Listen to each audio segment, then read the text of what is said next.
Hello, True Health Seeker, and welcome to another exciting episode of the Learn True Health podcast. I am so honored today to have with us Dr. Campbell-McBride. She's a nutritionist, a medical doctor, neurologist, and neurosurgeon.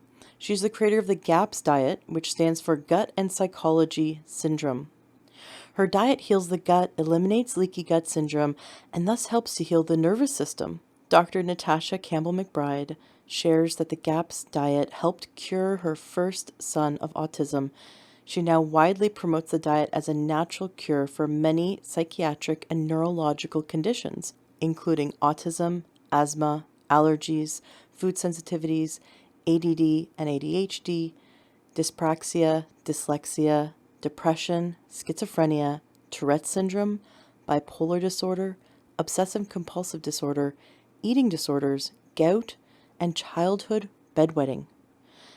It is so fascinating to hear the relationship between gut health and our brain and our nervous system and our immune system. And you're going to love all the things that Dr. Campbell-McBride shares today. As you're listening to this episode, and if you really geek out on this kind of information, learning about different diets that heal the body in a certain way, and you want to learn more about all the dietary theories out there that help to heal different issues in the body, really using food as medicine, consider becoming a student at IIN, the Institute for Integrative Nutrition. This is the online school that I went to become a health coach. It's a year-long training program designed for busy moms and dads or busy working people that also want to learn this information. So they make it in a way that allows you to do it in your free time, listen to these great audios and watch these videos, that you can fit it into your everyday life. And in the course of a year, you learn 100 dietary theories and all the ways in which you can heal the body with food. You also learn how to help others. So whether you want to become a health coach to help others or just have another tool in your tool belt to help your friends and family and help yourself, IIN has an amazing program. It was really life-changing for me, and I say this, I've said this before in the podcast, I would have done their program just for myself, just for the personal growth that it gave me. And then in addition to that, it added more tools in my tool belt to help others. So if you'd like to learn more information, you can go to learntruehealth.com/coach. That's learntruehealth.com/coach. And it allows you to take one of their modules for free to see if it's something that interests you.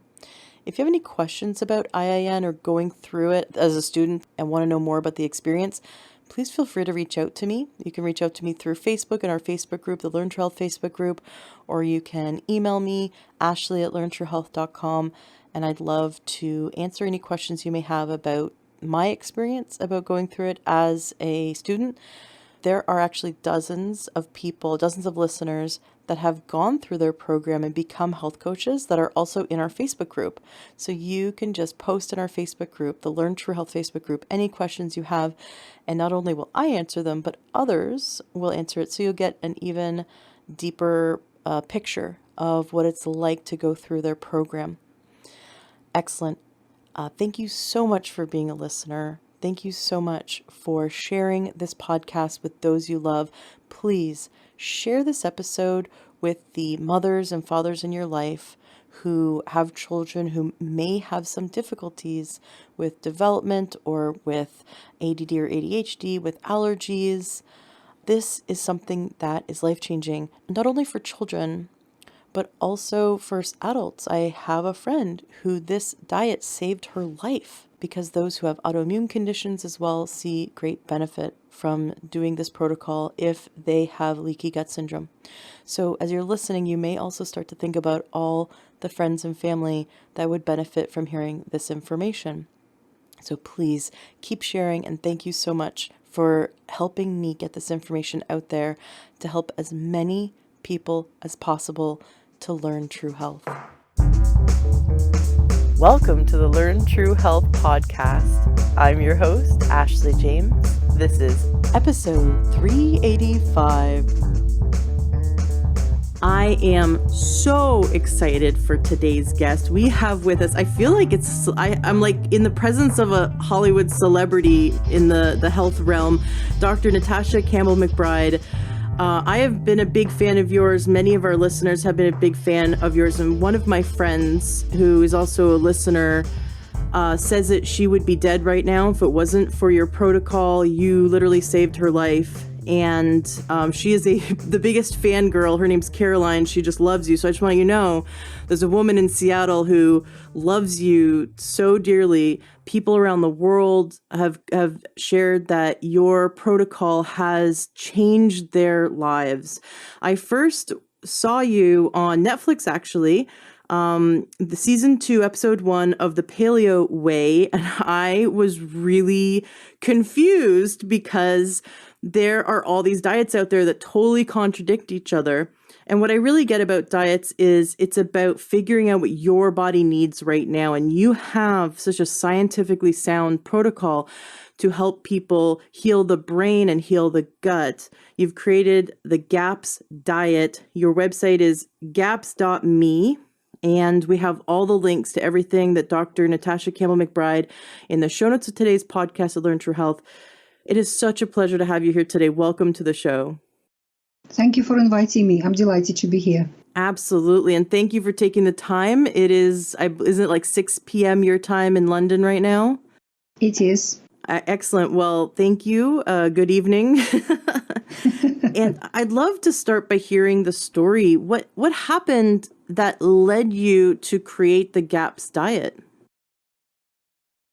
Well, I guess it was my fate to create it, because when I was 18 months old, I fell ill myself and nearly died. I had a food poisoning in the crash, and the food was just going in and coming out, and I was losing weight and literally dying. Until my parents contacted my grandparents in the village, who had a small holding in the village. My grandmother took me there and she healed me. And later on I've learned what she healed me with was the GAPS diet, basically. That's exactly what it was. I love it. They had their own, yes, they had their own animals. They had their cow and sheep and chickens and garden and bees and all of that. And everything was natural. And my grandmother used to make her own fermented milk from raw milk. So that's what healed me. And then when I got married and moved to Britain, my first child was diagnosed with autism at the age of 3. And I knew instinctively at that point that it's coming from the digestive tract, because he had severe digestive problems right from the beginning, right from birth. So I knew that it's the diet, that the diet has to fix it. That is the most important thing. And of course, in those days, we didn't have internet. All I could do is go to the local library and ask for books or whatever. And I came across the specific carbohydrate diet, because I went to a conference where Elaine Gottschall, God bless her, was speaking. And we made a professional relationship. We became professional friends. And I started that protocol, and then I've changed it, evolved it, adding what my grandmother was doing, adding the traditional diets to it, the traditional wisdom to it. And then my own patients have called it the GAPS diet, standing for Gut and Psychology Syndrome. That's the abbreviation. Later on, I've added another GAPS to it, Gut and Physiology Syndrome, because initially, obviously, I focused on autism. And as I was working with autistic children, I've realized that their siblings are not healthy either. They have digestive symptoms, they have allergies, asthma, eczema. Many of them are clingy. Many of them are hyperactive. Many of them fussy eaters. Fussy eating just universally present amongst these children. And I've realized that these children are just as ill as their autistic sibling. It's just that they've had a different pregnancy, different constitution. So they're not autistic, but they have problems which stem from the same place, from the digestive system. And as I started putting whole families on the GAPS diet, on the GAPS nutritional protocol, The parents started recovering from chronic fatigue syndrome, from fibromyalgia, from multiple sclerosis, from allergies, from migraines, from chronic cystitis, from all kinds of problems, as well as the siblings and the autistic children. So I've realized that this is one condition that indeed, as Hippocrates put it all those thousands of years ago, all diseases begin in the gut. Every one of them. Chronic diseases. We're not talking about acute situations, of course. We're talking about chronic diseases. That they all begin in the gut. And that's where the treatment has to begin. What we have with these people, they have abnormal gut flora. Recent research discovered the fact that 90% of all cells in the human body are in our gut flora. 90%. So our human bodies are only 10%. It's a shell, a habitat for this mass of microbes that live inside us. That's our gut flora. And it is a highly organized microbial world in a healthy person where all kinds of microbes are present there. Fungi, bacteria, viruses, protozoa, archaea, worms, flukes, all kinds of things have to be there because they're all part of the harmonious community of microbes. They plant each other, they harvest each other, they eat each other, they control each other. They don't allow one another to get out of control and start causing trouble. And only when you have that balanced community of microbes in there, then you're able to digest the food properly and benefit from that food. And it protects you from all kinds of illnesses. It protects you from any kind of reactions of the immune system because 85% of our immune system is located in the gut wall. Our digestive system is a major immune organ in our body. It's the biggest and the most important immune organ in the body. So any kind of immune abnormality, whether it is a chronic inflammation or allergy or autoimmune disease or anything else, or histamine intolerance or anything else, look in the gut. Don't look anywhere else. Look in the gut first because that's where the majority of the immune system is. That is where all the commanding echelons of our immune system are. All the generals, admirals, officers, the commanding echelons. And that's where all the major decisions are made, in the gut. So what happens in GAPS people? They have abnormal gut flora. Because we live in the world which is literally set on damaging our gut flora from the moment of birth, even before then. Antibiotics. And not only prescription of antibiotics, but antibiotics in our food, because majority of agricultural chemicals used by our industrial agriculture, which grows our plant foods and then feeds them to our animals and feeds cows and pigs and sheep and chickens with antibiotics on a daily basis, because that makes them increase weight quicker, grow quicker, so it's more profitable. So all the industrially produced food that you buy in supermarkets is full of antibiotics, chemicals which are antibiotics in their nature. Every time we put food in our mouths, we eat antibiotics. Antibiotics kill bacteria. That's all they can kill, bacteria. These bacteria were eating and controlling fungi, viruses, protozoa, archaea, and other things. And when you knock them out, all these other creatures suddenly are not controlled anymore. The balance is gone in the digestive tract. As a result, they overgrow, and instead of being a beneficial member of a balanced community, they suddenly become pathogenic. They become villains. They start producing toxic substances, and they start damaging the integrity of the gut wall. Our gut wall in a GAPS person is like a sieve. It's got holes in it. So food doesn't get the chance to be digested properly before it absorbs through these holes into your blood and into your lymph. And then your immune system finds this undigested food in your blood, in your lymph, doesn't recognize them as food and attacks them. And this attack, first and foremost, manifests itself as a food allergy or intolerance. So that can show itself as any kind of symptom under the sun. It can be a drop in your blood pressure. It can be a drop in your blood sugar level. It can be a migraine attack. It can be an asthma attack. It can be a skin rash. It can be a panic attack. It can be a bout of cystitis or anything else. It can be heart palpitations, anything at all. And the symptom can be immediate or it can be delayed. So on any given day, you have no idea what you're reacting to. You might be reacting at the same time to something you've just eaten for lunch, plus something you've eaten yesterday, plus something you've eaten several days ago, plus something you've eaten 2 weeks ago. All these reactions overlap on top of each other. In effect, you're reacting to pretty much all food that you're eating because all food is absorbing partially digested, improperly digested. You're absorbing a lot of food undigested and you're reacting to it. There are many laboratories in the world which now can do testing for you on these food allergies and intolerances, and they tell you that to remove this food and remove that food.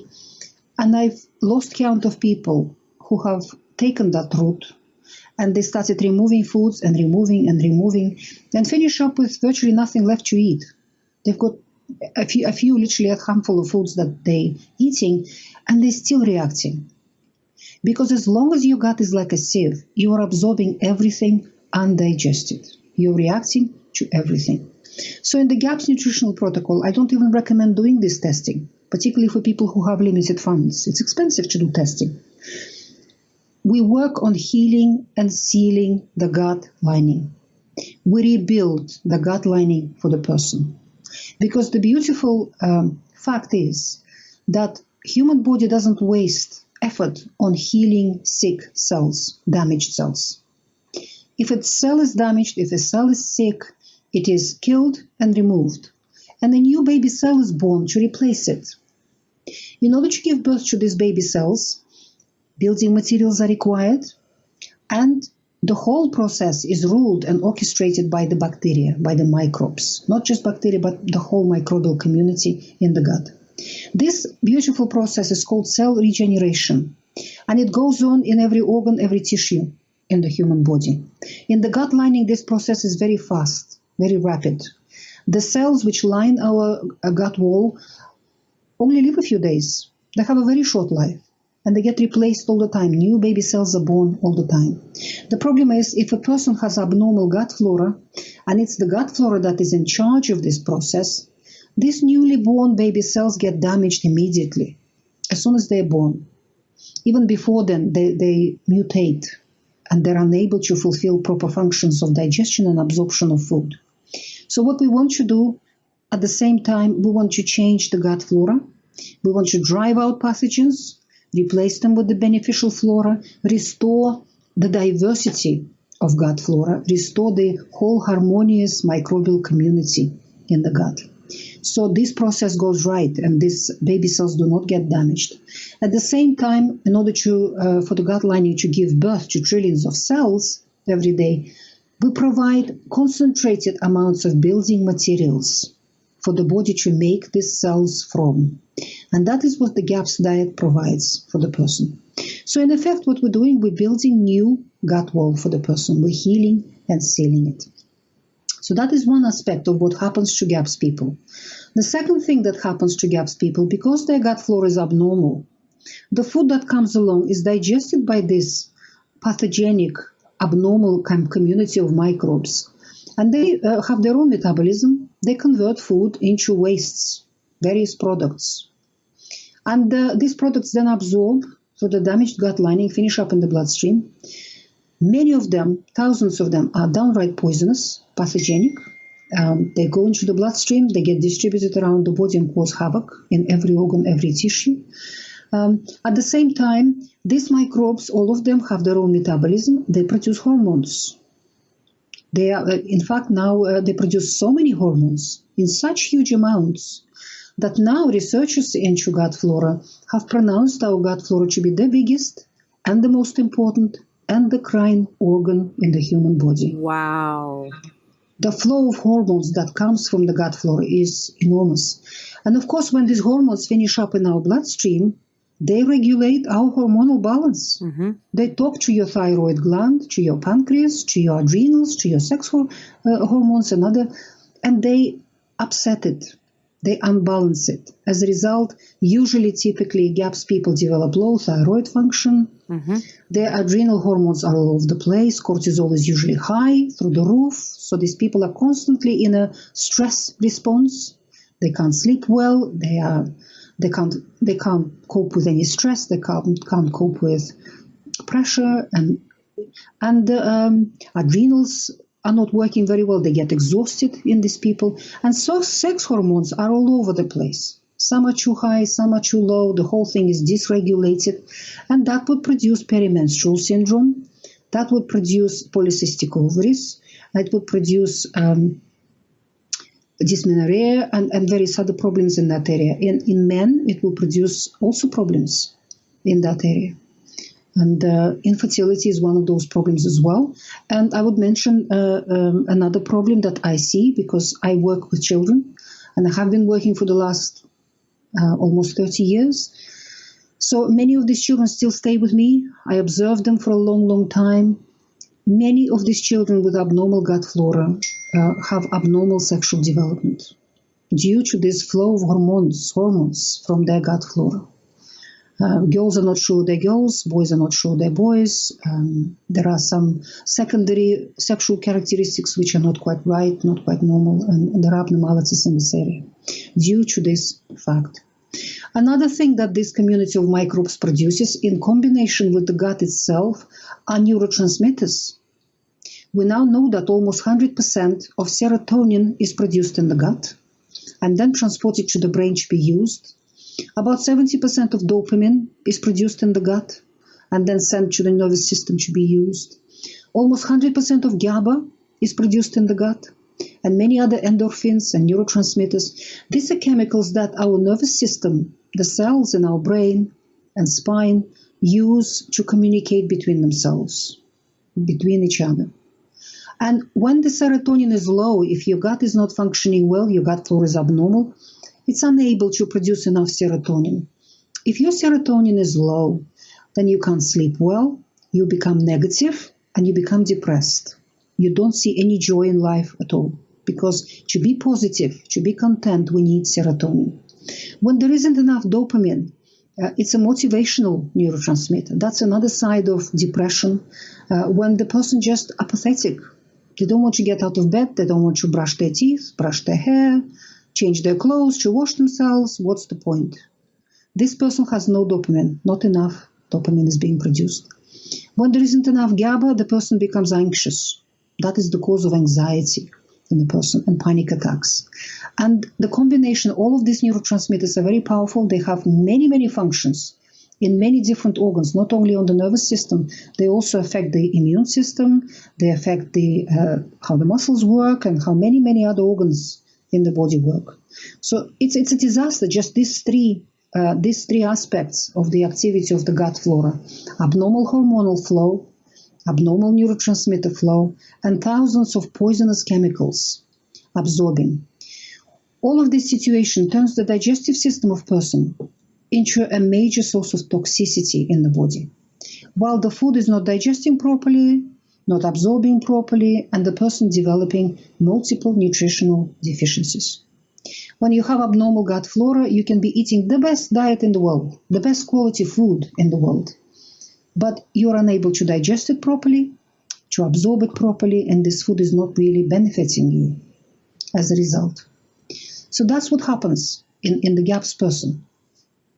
The more we research gut flora, the more we research the microbiome, that's the new term that the science has created, the more we realize that there is nothing sterile in the human body.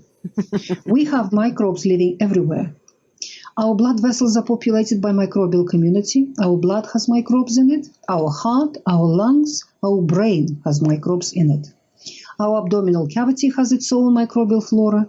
The uterus in a woman, the tubes in a woman, the ovaries have their own flora. The flora is everywhere. But the bulk of it, the headquarters of all this microbial community are in the gut. And I believe that it is from the gut that all the major instructions and data and information goes to the rest of the microbiome in the human body, from the gut. So when we fix the gut, when we turn that gut flora back to normal, and when we heal and seal the gut wall, everything else in my clinical experience just fixes itself in the body. The person might come to me with rheumatoid arthritis. And when I ask them about their digestive system, they say, well, I'm okay in that department. No diarrhea, no constipation, no gas, no bloating, no pain. I'm all right. But when we test their gut flora, we find that it's abnormal. When we test the permeability of their gut wall, we find that it's like a sieve. Everything absorbs undigested, and it's just a flow of toxicity coming through it. And when we put the person on the GAPS nutritional protocol, rheumatoid arthritis disappears. The person recovers from this disease, which is far away from the digestive system, and nobody would connect the two. The same with the mental illness, with the brain. Look how high the brain is in the body and where the digestive system is. That is why for a long time nobody connected the two. And with the GAPS nutritional protocol, what we do, and my book the GAPS book came out first in 2004. And when it first came out, I've lost count of mainstream medical professionals and professors and so on who were telling me that I'm absolutely crazy, that I'm off my rocker saying things like that, that autism has any connection to the digestive system or hyperactivity in children or anything else like that. Now we have a number of scientific studies published which are confirming that fact. So the science eventually caught up with us, which is great. So what happens in an autistic child? From my point of view and from the point of view of many other holistic doctors that I know, ecological doctors, almost 100% of these poor little darlings, these autistic children in the world, we have an epidemic of autism, were born with a perfectly normal brain. These were perfectly normal babies. Mm-hmm. But what happened to these babies? They acquired abnormal gut flora from the mother. We now know that the child starts acquiring gut flora during pregnancy in utero, because the woman has uterine flora. She's got a flora in her uterus, in her placenta. Placenta is populated richly, apparently, by microbes. And that's where it all begins. So the baby is born already with some microbes populating the whole digestive system, the skin of the child, the eyes of the child, the mucous membranes. But then a large percent of our gut flora comes into the baby during the moment of birth, if the child is born vaginally, if the child is born normally. Because vagina is a richly populated area of the woman's body, and that flora comes from two sources. It comes from her gut flora. So whatever gut flora she has travels out of her rectum into the groin and populates the vagina. The second source is the father. If the father has abnormal gut flora, then his groin and all the organs in that area would be populated with that abnormal gut flora, and he shares that flora with the mother on a regular basis through sexual contact. So that's how Mother Nature designed it. So both mommy and daddy pass their gut flora to the child at the moment of birth. If the child was born through C-section, then the flora is impoverished. That's what research shows, that the diversity of microbes in the flora of these children is much, much lower. It's impoverished because they didn't go through the vagina. Their flora comes from the hands of people who look after the child, from the bottle, from the nipple of the mother, because the milk ducts in the breast of the mother are populated by a rich microbial flora. So breast milk is a probiotic food. It's rich in beneficial microbes, plus all the necessary food to encourage the right kind of microbes to grow in the digestive tract of the child. So breast is still the best, without doubt. If the child on top of that is not breastfed, is bottle-fed, then that's another source of good gut flora eliminated in this child. So why is it important to understand and know that parents pass their gut flora? Because that is where we find the source of this epidemic of autism, ADHD, dyslexia, dyspraxia, schizophrenia, diabetes type 1, allergies, asthma, eczema, and other problems in our children. About a third of Western children, certainly in the United States of America, are now being estimated that they will not outlive their parents. Children who were born in the last 10 years or so, because their constitution is so poor and their health is so poor. They just haven't got the chance, these children. And unfortunately, that proportion of children is growing every year. The situation is getting worse every year, and the same with autism. When I started practicing, when my own child was born, we were diagnosing one child in 10,000 with autism. Mm-hmm. Today, we're diagnosing one child in 35. And scientists have already projected that line further. And by 2025, between 2020 and 2025, in the English-speaking countries, which are at the forefront of this epidemic, they are predicting that 1 child in 2 will become autistic. Half. The other half of our babies will not be healthy either. They will have ADHD, ADD, dyslexia, dyspraxia, schizophrenia, oppositional defiant disorder. The list of various diagnostic labels is growing all the time. Epilepsy, diabetes type 1 is an absolute epidemic. Absolute epidemic is growing through the roof. Rheumatoid arthritis in our babies. Eczema, asthma, allergies, all kinds of health problems. And the proportion of these children is growing. So what is happening and why all this is happening? Before I talk about the health of a child in my clinic, I always talk about the health of the parents first and grandparents as well, and all the siblings. And out of that information, a typical scenario has emerged. If the grandmother and grandfather were born, let's say, after the Second World War, they've acquired normal, healthy gut flora from their parents. Or maybe during the Second World War, they were born. And then antibiotics came onto the market in the 50s. Maybe they had 1 or 2 courses of antibiotics, which damaged their gut flora slightly. Didn't have any effect on their own health, because the human body is pretty resilient. And then they passed that slightly damaged gut flora to their children at the moment of birth, both the mother and the father. And then these children grew up in a very different world. They grew up in a world where antibiotics were given to them throughout their childhood and youth, as sweets for every cough and sneeze, regular courses of antibiotics. This was the time when the food industry flourished and appeared on the planet. And industrial agriculture appeared on the planet with the increasing number of agricultural chemicals being used, many of which are antibiotics in their nature. This is the time when junk food came onto the market. So a lot of these kids grew up on junk food, on processed foods, full of antibiotics, full of chemicals. And then this is the time, the generations where the girls were put on a contraceptive pill at the age of 15, 16, which they took for quite a few years, because this is the generation, again, where people started having children later and later in life. So the woman takes this pill for quite a while, for quite a few years, before she is ready to have her first child. Contraceptive pill has a devastating effect on the gut flora and on the immune system of the woman as well. So by the time this generation of people decides to have their first child, their gut flora is seriously damaged. And that is what they pass to their child at the moment of birth. So these children start their life from a very poor start, already acquiring abnormal gut flora, abnormal microbiome of the whole body from their parents. And what I see that every year this situation is getting worse and worse, deeper and deeper. Girls who had their first baby 5 years ago passed a little bit better gut flora to them than young ladies who are having children this year or last year. And it's accelerating. The whole thing is just accelerating. This is the epidemic of abnormalities in the gut flora, that the GAPS epidemic. That is the root cause of all the other epidemics we have. Autism, ADHD, dyslexia, dyspraxia, poor vision in the children, epilepsy, diabetes type 1, allergies, and so on. And every year this situation is getting worse. There's another factor that joined in the last few decades, particularly recently in the last 20, 25 years, and that is the toxic load that the baby is born with.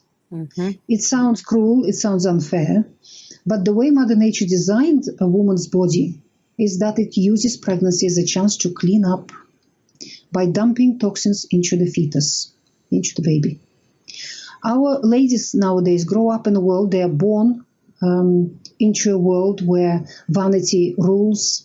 We now have 5-year-old girls dyeing their hair, doing nails, using makeup, all kinds of personal care products, usually targeted at female population as well. All these chemicals, the personal care industry, the makeup, the hair, all of these sort of things. Human skin is not a barrier, it's a sponge. It absorbs everything you put on it in seconds.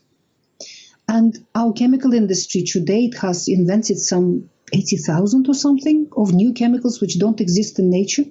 And this list is growing all the time. We haven't even researched majority of these chemicals. They are not safe Human body doesn't know what to do with them. They accumulate in the human body, and the body just tucks them away somewhere so they don't cause damage. So by the time the lady is ready to have her first child, and women have their children later and later in life, majority of women in the Western world now wouldn't even think about it until they're 30, even later sometimes. So the longer the woman waits, the more toxicity her body accumulates. And then as soon as she gets pregnant for the first time, her body thinks, great, I'll clean up. And it dumps the whole lot into the baby, into the fetus. If that toxicity is enough to kill the baby, then the woman will have a miscarriage or a stillbirth. We have an epidemic of miscarriages. These statistics are also growing. But miscarriage is not a happy event, but it is a chance for the woman's body to clean up. So for the following pregnancy, she is cleaner. And she will continue having miscarriages until her body is clean enough to provide an environment for producing a viable body for her baby. If the woman didn't have enough toxicity in her body, then her baby will be born with a high toxic load. If it wasn't enough toxicity to kill the fetus has survived, but the baby will be born with a high toxic load. And that means this baby has a compromised constitution. This is not going to be a healthy person, a healthy human being with being born with a high toxic load.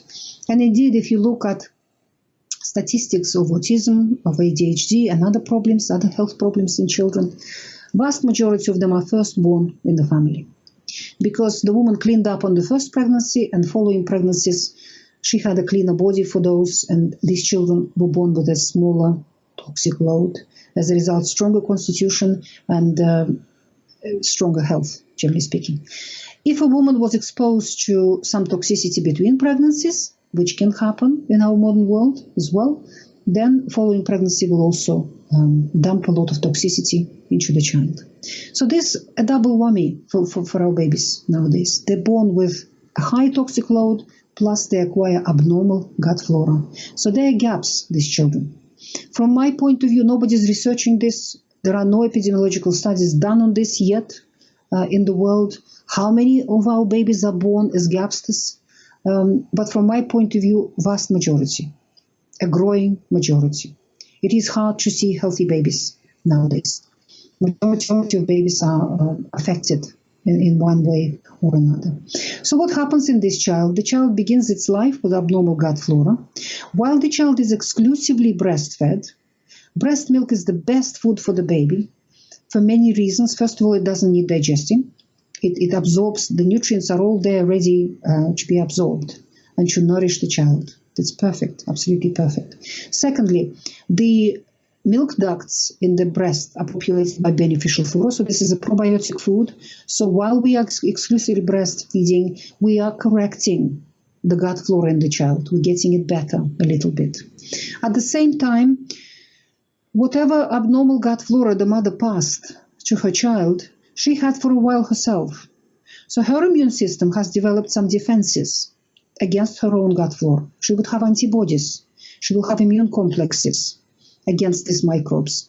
And all of these immune complexes and antibodies will be flowing in her milk.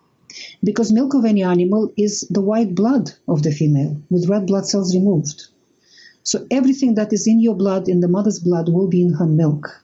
And that means all the immune complexes alive and active hormones, neurotransmitters, microbes, nutrients in the right kind of biochemical form. So the breast milk is the best. There's no doubt about it. So while the woman is breastfeeding, she passed her abnormal gut flora to the child, but at the same time, through her breast milk, she's providing protection for her baby. So the baby is protected. The baby might have colic. Colic is the first symptom that the child has abnormal gut flora.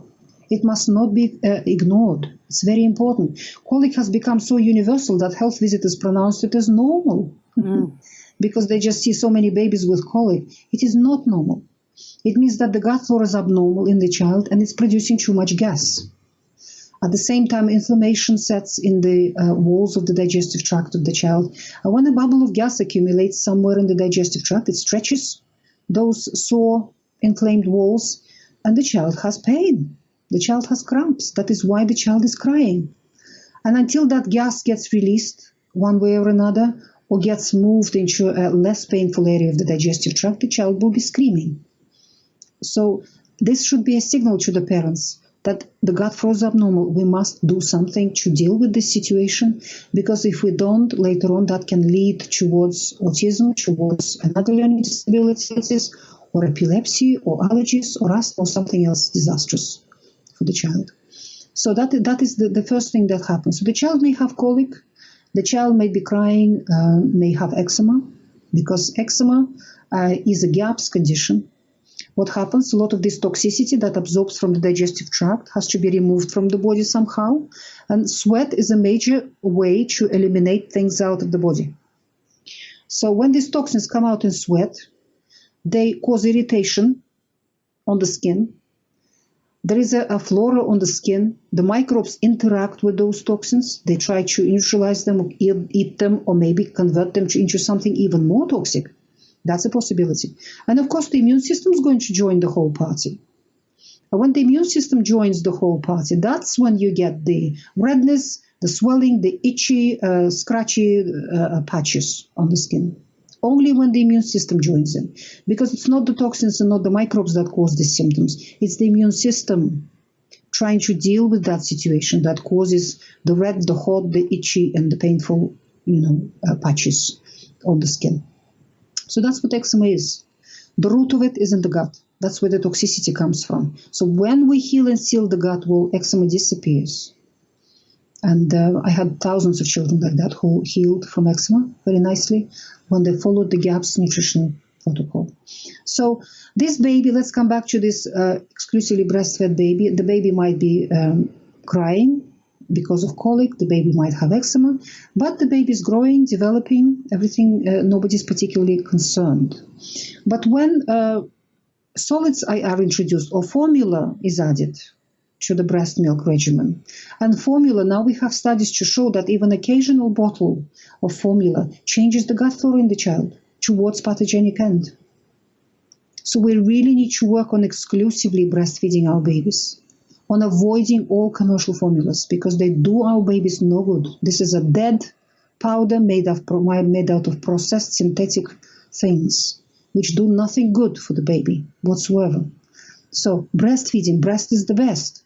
And many women who do not produce enough milk or have some problems with breastfeeding, they ask me, what do I do? If I can't feed formula, what do I do? What we need to do in our human societies, modern human society, is to resurrect thousands of years old practice. Because formula only existed in the world for a few decades. What did women do for thousands of years when a girl can't produce enough milk for her baby? There will be other women around who are breastfeeding their babies. They will feed her baby for her. And that was called wet nursing. We need to bring that practice back. That is the only viable and the only proper thing to do for our babies, not to run to the pharmacy and buy a formula. So what I recommend to all pregnant girls who go to antenatal classes, I tell them, you single out a few pregnant ladies there who look healthy, speak to them and say, let's form a group. Because you never know what happens. Giving birth is the most dangerous thing a woman can do in her life. It's completely unpredictable. You can prepare in the best possible way. You don't know what's going to happen. Really, it is from the experience of obstetricians. They will confirm that experience. So let's form a group, girls. If one of us can't breastfeed for whatever reason, we will feed that baby. We will share our milk. Many women, when they breastfeed, produce so much milk, they can feed more than one baby. Definitely. I was one of those women when I was breastfeeding my two babies. I could breastfeed 5, no doubt about it. I had so much milk. And it was very, very rich. I would have been perfectly happy to share. So there are many women like that. And that's what we need to do. We need to create these communities of wet nursing to support each other and to support our babies. Because no matter how clever and how well the formula is marketed, no formula in the world will ever come close to the quality of the breast milk of a woman. So that's what we need to be doing. And what happens to these babies with abnormal gut flora when the solids are introduced? That's when their pathogenic microbes suddenly get the feast. and usually it's baby rice or processed powdered milk or anything else processed for these babies. And so they feast on that and they start manufacturing all their toxins, and all the abnormal hormones go in and other things go in, and that's where real problems begin in the child. And many children nowadays instinctively learn that solids are not good for them. Anything apart from mommy's breast, everything else, they just refuse these babies. Because maybe when they were given the first solid or the first formula milk or anything else, the child got a tummy ache, or maybe got a headache, or maybe got pain in the joints or pain in the muscles. The baby can't explain this to you. But the baby learns that anything but mommy's breast hurts me. I'm not going to have it. They refuse it. It is rare for a human child to continue thriving exclusively on breast milk past the age of 9 months, 10 months, maybe on average. That's when children start losing weight and the development starts slowing down and everybody gets concerned. And that's when the child gets diagnosed with failure to thrive in this situation. And the mainstream does all sorts of terrible things. These children have a tube through their nose and fed synthetic formulas through the nose, and all sorts of things are done. And if that continues, the child will develop severe, profound physical and mental disability. What we do with these children, we put them on the first stage of the GAPS introduction diet. We start with meat stock for these babies. Warm, we boil a chicken. We get organic chicken. We boil the whole chicken in about 2 or 3 liters of water, and we start with that meat stock. The meat stock is warm, it is soothing, it is healing for this baby. So what the mother does when the baby is ready to eat, there's no distress, the baby needs to be happy and calm, there's no not crying, no pain anywhere. And before you give the breast to the child, you give the child 1 teaspoon of this warm chicken stock. Just put it in the child's mouth and let the baby swallow it. What we're doing, we're teaching the child that the spoon is safe. Because at some point the child learned that the spoon is dangerous, that anything coming off the spoon gives me pain. I'm not going to have anything from the spoon or from the beaker or from the bottle or anything else. We're re-teaching the child that the spoon is safe. And the beaker is safe and the bottle is safe by using this warm, soothing, healing meat stock. And we start with a small achievable target, 1 teaspoon. Before the breast is given. So before every breastfeeding, we give 1 teaspoon. Until 1 teaspoon is not a problem, then we move to 2 teaspoons before every breastfeeding, then 3 teaspoons, and so on until we start using a bottle, start using a beaker, and the child has a good amount of this meat stock before every breastfeeding. When that's not a problem, then we take the skin, the fat, a little bit of brown meat of the wings and the legs of that chicken, that we've made the meat stock, and blend it into the bouillon, into the stock. And this is our little soup. So we make that soup gradually thicker and thicker and thicker. So the child is having the stock and the chicken itself. And the most valuable parts are the skin of the chicken and the fat of the chicken and a little bit of brown meat, not the breast. And then, as that's not a problem anymore, and that has become a normal part of the child's daily routine, having this little soup, then we start adding some vegetables to that soup. We cook them well.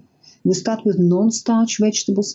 All of this is described in my book, in my GAPS book. There is part 4 there about preconception and new baby, where there is a diet on new baby. That's how we deal with that situation. The learning disabilities and other serious physical problems usually develop when breastfeeding stops in the baby, because the breast milk was providing protection from these disabilities.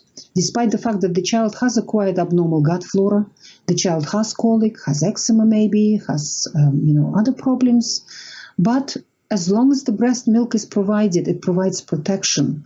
Because we can't live with colic, and many parents wouldn't mind, are not so concerned about eczema even, compared to autism. Autism is a far more disastrous situation than any of those other situations. So nobody wants that. So what I recommend for these families, if you know that your gut flora is abnormal, if you know that your child already has a colic, has eczema, or has something wrong with the gut flora, breastfeed for as long as you can. 2, 3, 4 years. Even once a day, a little supplement of breast milk will do wonders. It will boost the immune status of the child. It will provide the right nutrition. It will provide healing substances for the gut lining. It will provide probiotic microbes for that child. Just don't stop breastfeeding until you are sure your child is doing well. And in the meantime, follow the GAPS nutritional protocol to heal the gut, to heal the immune system, to normalize and rebalance the hormonal system in the child, the neurotransmitter production, and immune function. Everything in the child will straighten up on the GAPS nutritional protocol. There's another very serious situation that is fairly modern.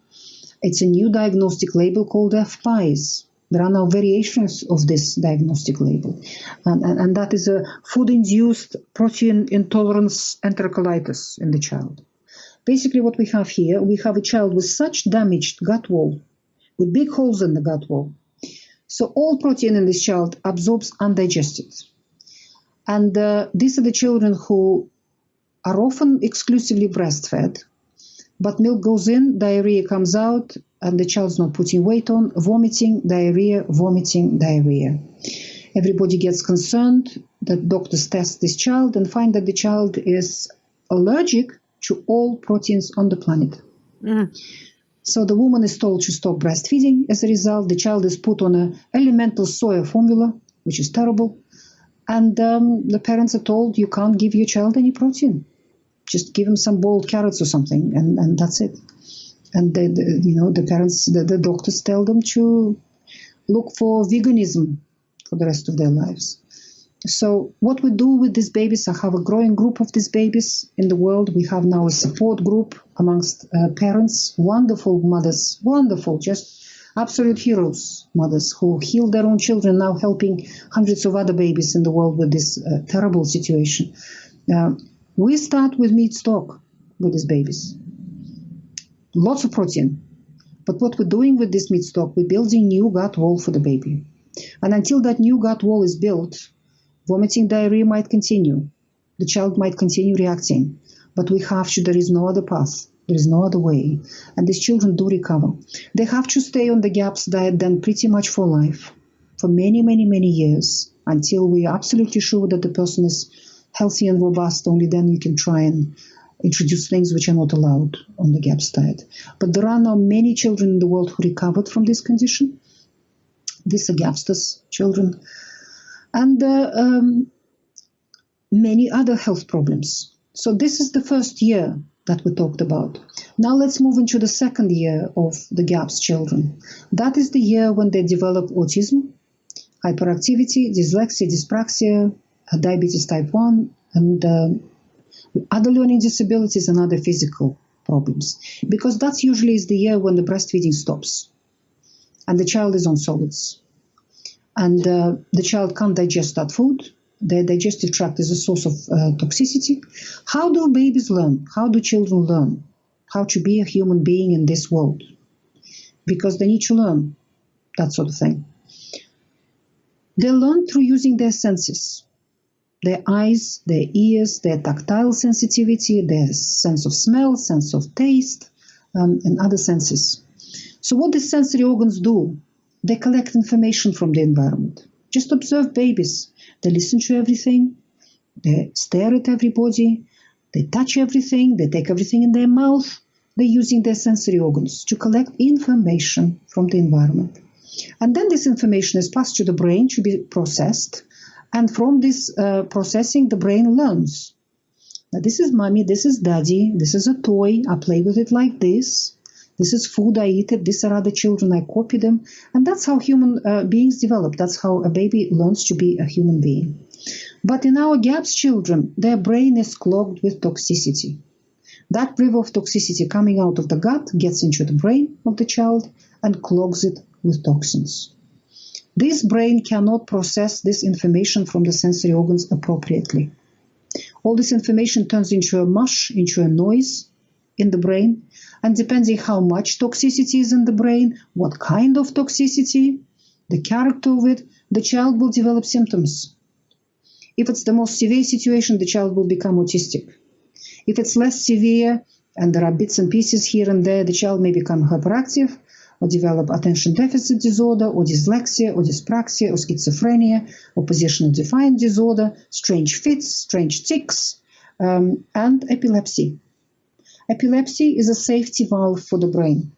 When the brain accumulates too much toxicity, and it senses that this toxicity is physically damaging to the tissue of the brain. Remember, these children were born with a perfectly normal brain. This was perfectly normal brain. But of course, years and years of bombardment of the brain by these toxins will cause physical damage to the brain. And in a proportion of these children, the brain develops a cleansing procedure, a safety valve. It sends one electric discharge through, or a number of electric discharges, and burns the whole lot of toxins out, cleanses itself. But clinically, that manifests itself as an epileptic seizure. We have known that epileptic seizures are cleansing for the brain for the last 200 years from classical psychiatry. There are many descriptions of that, and that's what classical psychiatry understood. So the last thing these children need is another toxin added to the whole load of toxicity in the brain in the form of anti-epileptic medication. All it does is suppresses the brain activity. So if the longer the child is on this medication, the more they're unable to learn, and they develop learning disability, and they become just couch potatoes. Their personality changes in these children. What we want is to subtract toxins from the brain, not to add more. There are dangerous forms of epilepsy, where the child is having several grand mal seizures a day. That's when the medication is life-saving, because an epileptic seizure can kill the child. But majority of children are not in that category. Majority of children had one seizure and then no seizures for many months. No epileptic activity for many months afterwards, and yet they are put on medication. My dream is that one day our medical profession will be putting them on the GAPS diet, because I have many, many children around the world who recovered from epilepsy with the GAPS diet.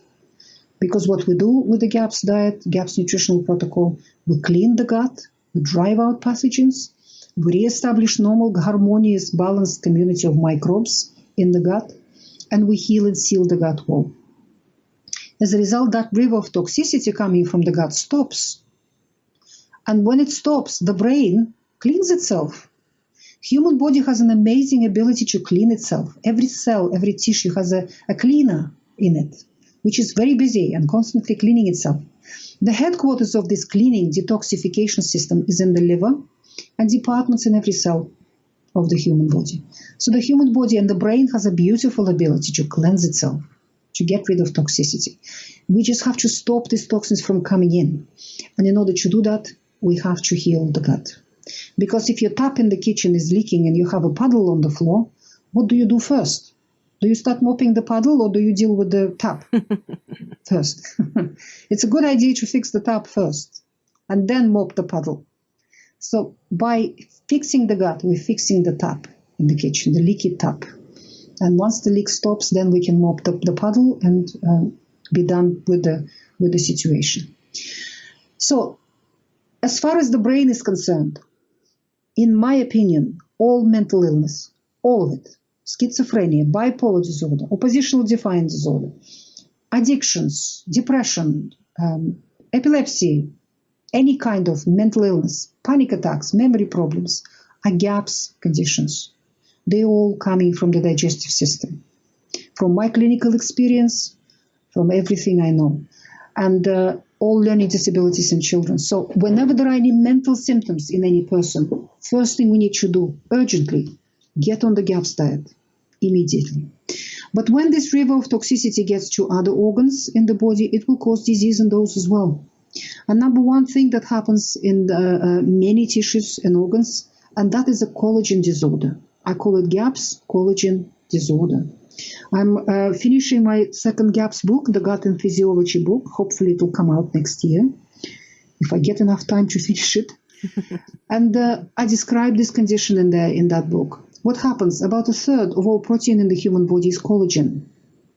It's an elastic protein that holds the human body together, pretty much. It's made out of fibers, long fibers. The skeleton of your muscle, the skeleton of your bones are made out of collagen. All fascias, all ligaments, capsules of the joints, every joint and all the materials that the joints are made, the cartilage, the synovial fluid, the capsule of the joint, all the ligaments and all the supportive structures around are collagen largely. So it is a very, very important protein in the human body. The problem with it is that it is an absolute magnet for toxicity, for toxins.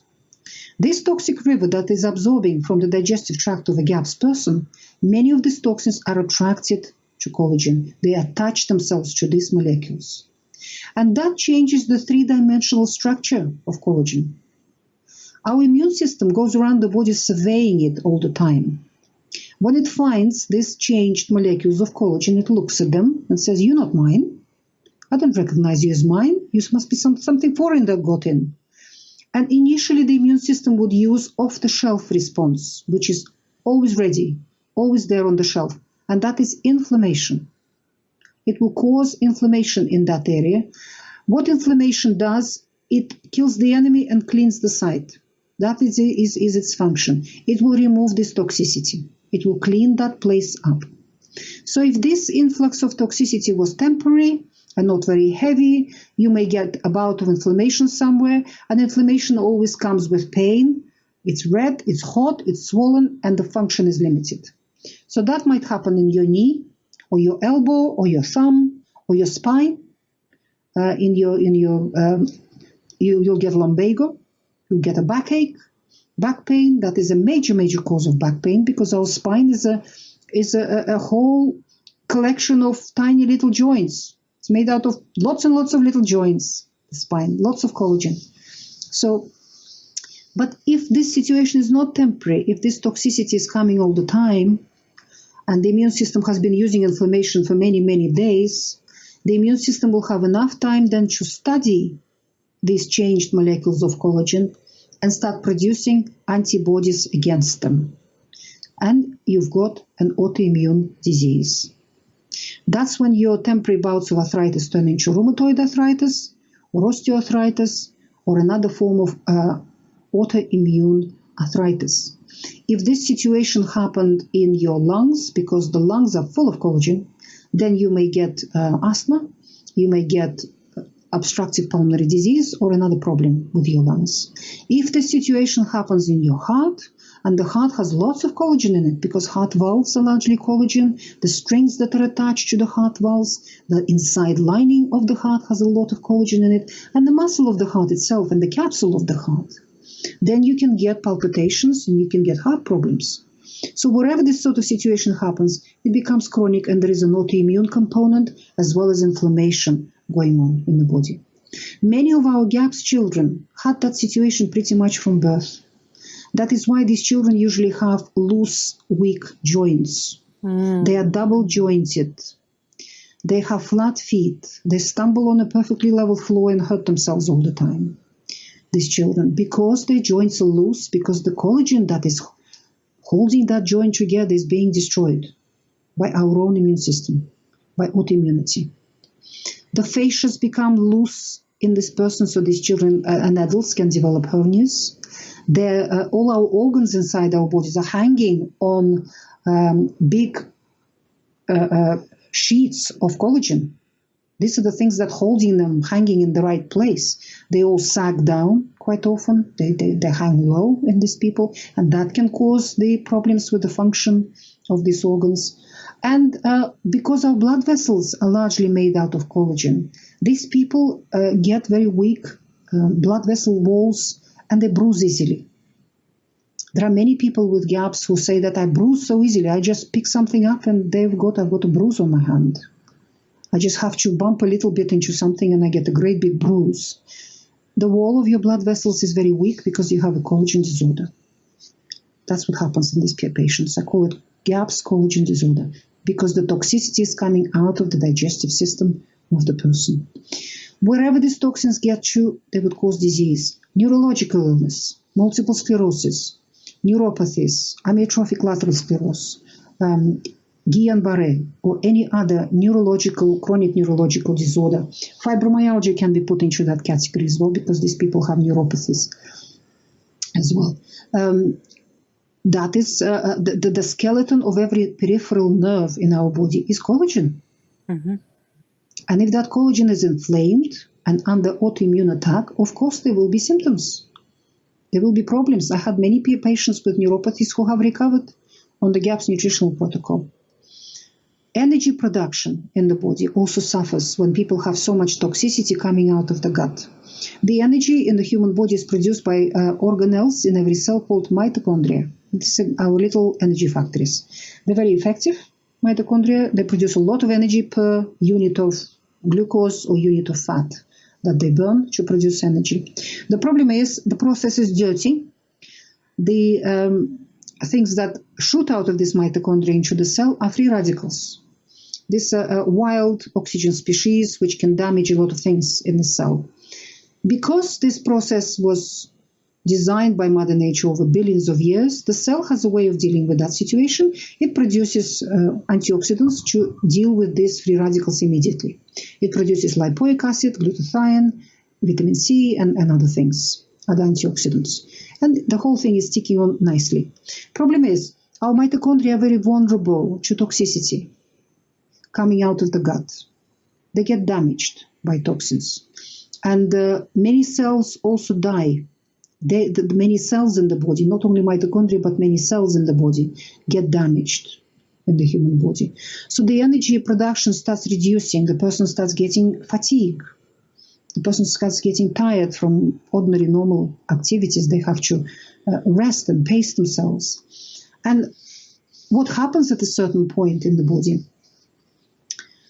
There is a central command that comes from the brain. When the brain senses that enough cells in the body are dying from this toxicity, enough mitochondria are being damaged, a central command is sent from the brain to shut all mitochondria down. Why does that happen? And that is the day when the person can't get out of bed. They become wheelchair bound. At that point, they can breathe, they can just about, live, but they can't do anything. They can't function, these people, because there isn't enough energy. What happens in this situation? When many cells are dying in the body because of toxicity, get destroyed, the human body has to produce lots of baby cells to replace them. Lots and lots. The body becomes broody, starts producing lots of babies. In order to produce a baby, a cell has to unwrap its genetic material, its chromosomes, which are hidden inside the nucleus of the cell behind a very thick wall. Why it is hidden behind a thick wall? Because our genes, our chromosomes, are extremely vulnerable to free radical damage. And all these free radicals shooting out of mitochondria inside the cell, they can damage our genetic material. When the cell wants to produce a baby, it has to dissolve that wall, make its chromosomes naked inside the cell, divide them into two, build two nuclei, build a wall around those nuclei to protect them, and then divide and produce a baby cell. So while that process is going on, what the cells do, they shut down their mitochondria. They can't allow them to work. They can't allow this production of free radicals in the cell. And while mitochondria are shut down, the cell uses a very old, archaic way of production of energy, which comes from evolution, which will allow the cell to divide, will allow it to breathe, but will not allow it to do anything else. It's archaic, it's very old, produces only a little bit of energy for us, not enough to really function to the full capacity. But because the cells divide quite quickly, it only takes a few minutes. As soon as the baby is produced, mitochondria are switched on again. And this process worked for us beautifully for thousands of years, possibly millions of years. But what happens when the person is so toxic and so many cells are dying and so many babies need to be produced? At a certain point, the brain perceives this situation. It keeps a tab on everything going on in the body. And with a central command, it shuts down all mitochondria. And the body starts functioning on that archaic, old way of producing energy in the cytoplasm of the cell, which will allow you to breathe, to stay alive, but will not allow you to jump out of bed, to make breakfast for your children, to take them to school, to go and work, or do anything else. And this is chronic fatigue syndrome, fibromyalgia, myalgic encephalomyelitis, and some other conditions where the person suffers from severe fatigue. So how do we help these people? What do we need to do? It's toxicity that's killing them. And where is that leaky tap where toxicity is coming from? The gut. We need to fix that tap first. We need to fix the gut first. We need to be on the GAPS diet for many, many years, sometimes for the rest of the person's life, because this is a very serious situation. Once we fix the gut and that river of toxicity stops, the leaky tap is fixed, then the body mops up the puddle on the floor, removes the toxicity, and as the toxins are being removed from the body becomes cleaner and cleaner. At a certain point, the brain perceives that situation, and it takes off that command, it switches on the mitochondria. And that's a beautiful day usually for the person, because they wake up in the morning and they've got enough energy to actually get out of bed and maybe go and brush their teeth, or brush their hair or have a shower or something else like that. Next day, a little bit more energy. Next week, a bit more energy. And gradually they regain their normal energy production. But in order to get to that point, to the point of actually producing energy, first we need to spend time on healing the gut. And that can take a year or a couple of years. It can take time, depending how severe the situation is in the human body. Generally speaking, with all of these severe chronic conditions, the disease has been building up and developing in a person in layers.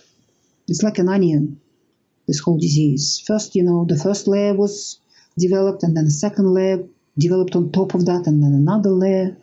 And the healing will go in a reverse order. The body will decide what's the priority number one, then what's the priority number two, what's the priority number three. And the body has to deal with the priority number one first until it's done. Only then the body can have a little break, little respite. And that's the time when the person feels really well. They really feel well. And then the body decides it's got enough resources, enough strength now to attack the layer number two, the second priority. And that's when new symptoms develop. That's when the person feels ill again. Don't be disheartened if you were on the GAPS nutritional protocol for a year and you got better, much, much better. However, not all your health problems are gone yet. And then suddenly you feel worse again. Your body got to the second layer of the onion. It's dealing with another second priority. And it could not deal with it before because it had to deal with the first priority first. And it's your own body that is doing the healing. Human body has a wonderful ability to heal itself. All the healing mechanisms are programmed into our body. All we have to do is allow the body to do that work without us attacking it with our clever inventions, with pharmaceuticals or anything else. Yeah, just let the body work and give it all the resources, give it the right food, give it enough rest, give it positive mental attitude, give it maybe meditation, give it fresh air, give it nice gentle walk in the fresh air every day, and loving, nurturing environment. You need to live in that. You need to have love around you, people who are positive and loving and supportive. All of those aspects are important for healing, for the human body. The diet is a huge subject. We probably don't have time for it in this interview. It's described in great detail in my book, the Gut and Psychology Syndrome book. And it's also described in great detail on my website, gaps.me, the diet, how to implement it. And the GAPS nutritional protocol is not just a diet. It also has some supplements in it, and it has lifestyle changes. So it's a program. So the whole program needs to be done for the person. When you first did it with your son, when he was 3 years old and he was diagnosed with autism, and that's when you started to really dive into this for him and do the GAPS diet with him. What kind of changes did you see? He is now an adult. He's 26 years old now, and he is fully recovered. He's leading a normal life. So he was my first teacher. In fact, I believe that children come to us as teachers. We adults teach them the mundane things, how to dress, how to walk, how to drive, and so on. While they teach us the most profound universal truths. They make us better human beings. They make us grow, force us to grow. So he was my biggest teacher in my life. And we started the diet when he was 3. And by the age of 5, he went to the mainstream school.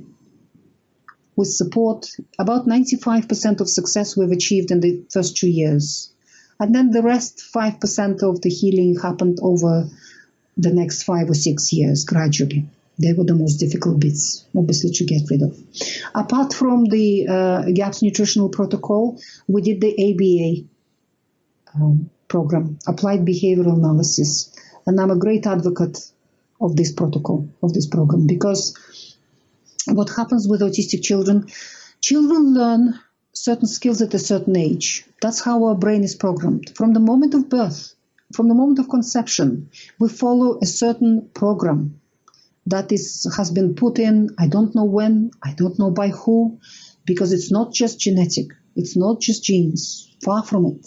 It's a divine, extremely complex program.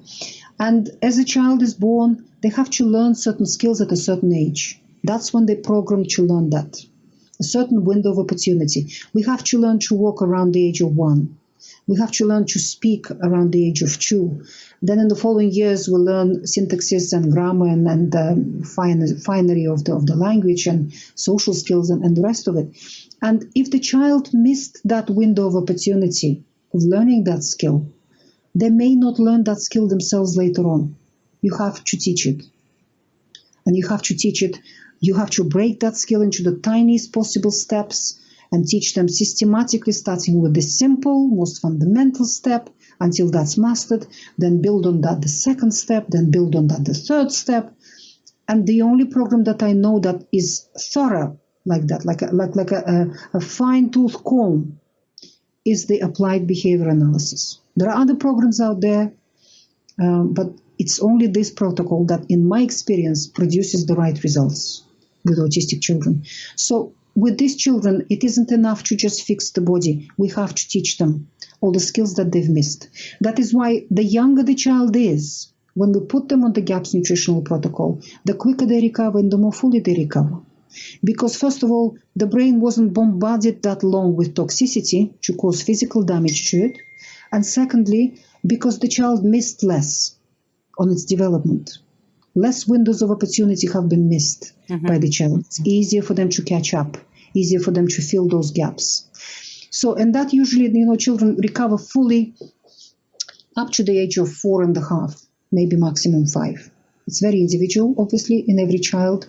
Older than that, autism usually remains, some percent of it remains. Though I did have some cases where children recovered remarkably well, 95%, 90%, autism was gone. There were just some idiosyncrasies left, some quirks left maybe, but the child could function and live in this world and be a full member of the human society. So it depends. It's very individual. So, but at any age of autism, I would do the GAPS nutritional protocol. I would put these children and adults on the diet for the rest of their life. I used to say that children can come off the diet at some point. Now, with all the experience that I have accumulated, I recommend to every autistic child to stay on the diet strictly for the rest of their life. When they fully recovered, occasionally when you go on holiday, maybe you can cheat a little bit. But then when you're back home, back to normal, back to the GAPS diet, because that would prevent any illnesses, that would prevent any relapses, that would prevent any regressions, any problems whatsoever, and just make this person very healthy and well and functioning on the top of their capacity and developing on the top of their capacity. So what I recommend to all parents, when something's wrong with your child, don't wait for the diagnostic label. The label will do nothing for your child. It will not help in any possible way. And doctors can take a very long time, an awful long time, to give you a diagnosis, to give you parents, in your heart, you know something's wrong. You know something's not quite right with your child. Start the GAPS nutritional protocol. Start the GAPS diet immediately. And chances are, in a few weeks, there will be no need for any diagnostic label. If you caught an autistic child who is 2.5, a few weeks, they're off. You don't even need to do ABA with them. They're learning themselves, they're developing themselves, they're off, they're developing. You maybe will need to work a little bit on some skills, but not as intensively as the ABA requires. So the younger the child is, it's particularly good to start it when the child is 18 months old. Because even at 18 months old with autistic children, you already know something's wrong. Something's not quite working. The eye contact's not there. He's not responding to his name. He's not pointing. He's not saying anything. He's not understanding language, not understanding commands. It's clear something's not quite right with that child. Start the GAPS diet.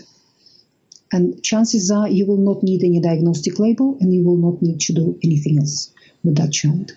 Children with hyperactivity, with dyslexia, dyspraxia, and other learning disabilities do very well on the GAPS nutritional protocol. With these children, because there isn't the same cognitive deficit in the child, you may not need to do any special teaching program with the child. You just put the physical body right, clean up the brain, allow the brain to function the way it's supposed to, and the child will be off developing normally the way the child should develop. Brilliant. Now, I know in your book you have a chapter dedicated to children that are picky eaters, fussy eaters, because I know parents are like, well, how am I going to get my kid to do this?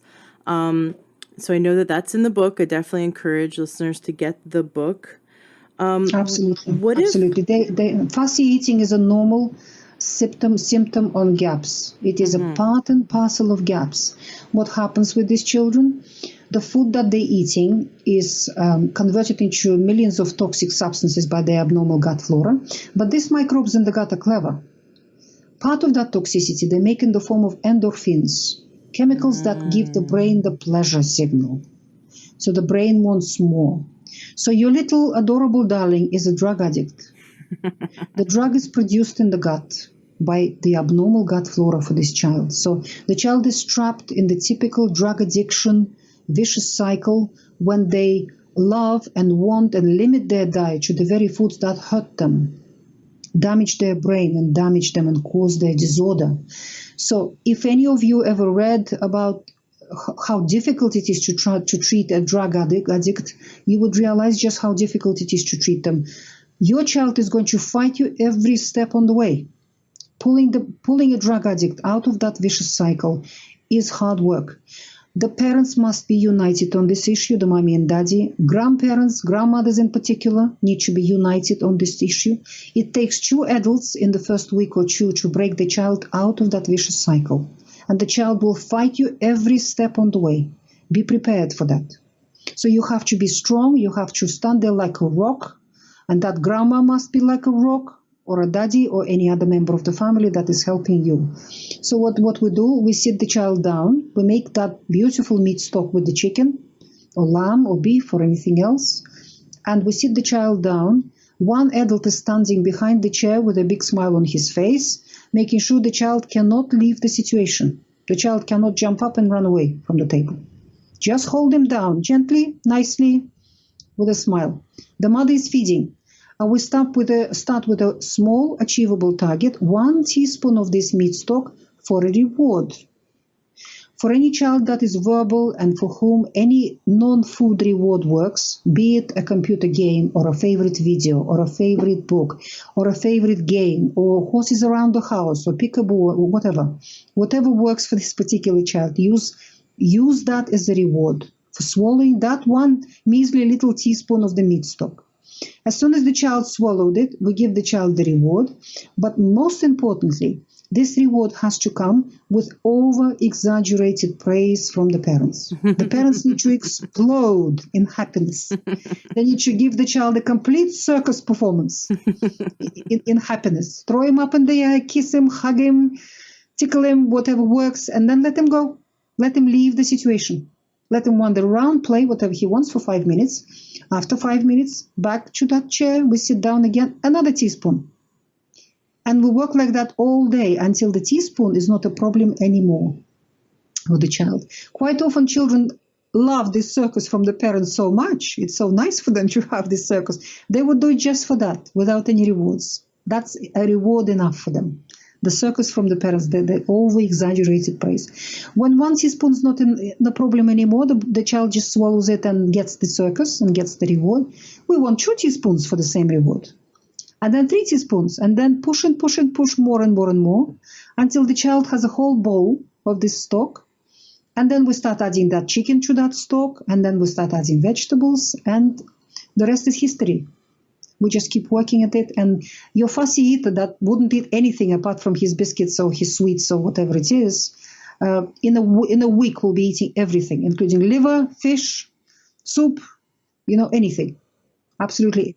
I love it. Now, what if the child or the adult is allergic to some of the foods on the GAPS diet? My son, who, I am absolutely going to put him on the GAPS diet starting today.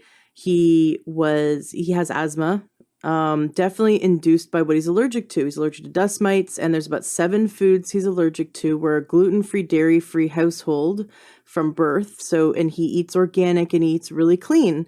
And so we couldn't figure out why. And he had colic as a baby, and I couldn't produce enough breast milk. So I got donated breast milk from as many mothers as I could. And when we ran out, we supplemented with formula, but he had colic. Everything you said in this interview is exactly what my son's been going through. And now here he is, 4.5 years old. He has asthma. If he eats avocado or egg or has an exposure to dairy, because we're allergic, the whole family's allergic to dairy, and garlic, fish, any kind of fish will throw him into an asthmatic attack, and his histamine's through the roof. So these foods that are very healthy foods, very healing foods, his body's reacting to. So what do you tell parents when they want to put their child on the GAPS diet, but they are allergic to some of these foods? The only allergy that we truly respect is anaphylactic type allergy, because that's life-threatening. It's very, very dangerous. All other allergies are due to the leaky gut, to that porous leaky gut wall. Obviously, if there is no anaphylactic reaction, let's say to dairy, and the only dairy that we use are well-fermented dairy that we ferment at home for 24 hours. When you ferment milk, and the milk is raw, it's essential to buy raw milk. It's very, very important. When we ferment milk for 24 hours, it's pre-digested. The microbes in the milk, they eat all the lactose, and that because microbes like eating sugars. So that is a truly lactose-free product. All the proteins, the casein, the albumins, and other proteins are pre-digested, broken down in this product. So it is a very different product from milk, from any dairy that you bought, or from a yogurt or kefir that you bought in a supermarket, in a shop. When you ferment it at home for 24 hours, it's a very different product. And with all of this, if there is something that your child reacts to, initially avoid these things, because there's enough other foods in the diet to focus upon, but then gradually try them. And first start with the ones which do not cause any anaphylactic reactions. Obviously, anaphylactic reactions need to be respected for quite a bit. But in about a year or so, when the immune system will rebalance itself, we will nourish the immune system, nurture it, it will rebalance itself. It will be a completely different immune system in the child. And you may be surprised to find that when you try a tiny, tiny amount of the food that the child had an anaphylactic reaction to, there is no reaction anymore. I had a number of children who recovered from peanut allergy. Wow. Yes, anaphylactic reactions disappear. They can also be healed, because these are the obsolete sort of information that the body remembers, but the body recovers and it rebuilds itself, and the immune system is very different in these children. So it is possible to recover even from those. But the reactions that non-anaphylactic, they're all due to the leaky gut. Generally speaking, we ignore them. We ignore them and we focus on healing and rebuilding the gut wall. What about collagen powder? This is a big fad right now, getting powdered bone broth and powdered collagen supplements. What do you think about those? I don't. I do not like supplements particularly. The only supplements we use in the GAPS nutritional protocol are really foods. It's all described in my book. The supplement industry is multi-billion industry, and they will all try to convince you that you need to take the supplement for the rest of your life, and you can't live without it. This meat stock that we're making with joints and bones of animals will provide you in one bowl of soup with a whole bottle of those capsules of collagen. Right. Large amounts. And it is natural, and it is fresh, and it is properly digestible, and it'll do what it's supposed to do in the body. And it comes with all the cofactors. I have a technical question about cooking. The chicken, for example, let's say people are starting phase 1 with the whole chicken.